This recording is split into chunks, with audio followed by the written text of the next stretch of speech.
Getalle 1 tot 5. Kom ons tel. Kom ons doen somme. Maar om somme te doen, moet ons gou 'n paar goedjies leer.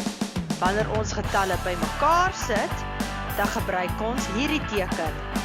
Sy naam is plus.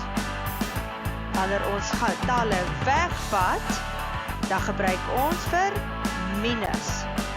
En wanneer ons die antwoord skryf, gaan ons gebruik is gelyk aan.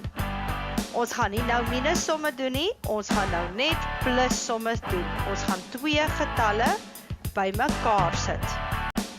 Daar is 2 bakkies en ons sit nog 3 bakkies by. En ons sê dit is gelyk aan 5. Mooi.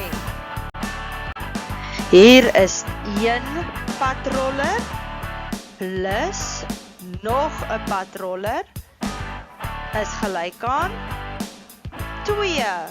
Mooi. Daar is 4 mynlorries plus nog 1 mynlorry is gelyk aan 5. Sjoe, julle doen so goed.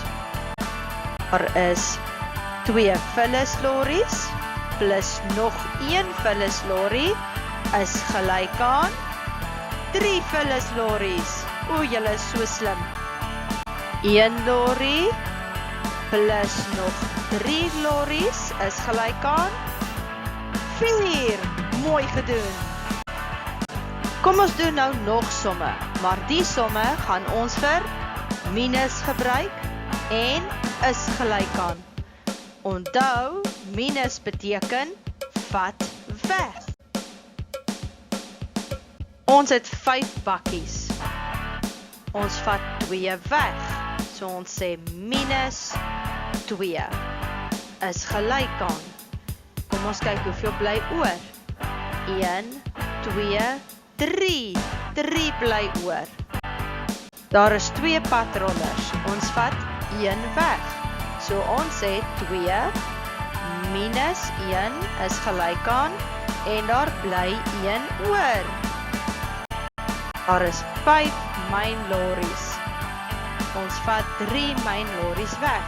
So ons sê 5 minus 3 is gelyk aan 5. Mooi. Hier is 3 vullislorries. Ons vat 1 weg. 3 vullislorries minus 1 is gelyk aan, ja, daar bly 2 oor. Hier is 4 lorries. Ons vat 2 weg. So ons sê 4 minus 2 is gelyk aan. Daar bly 2 lorries oor. Goeie werk, maat. Sien weer later. Totsiens.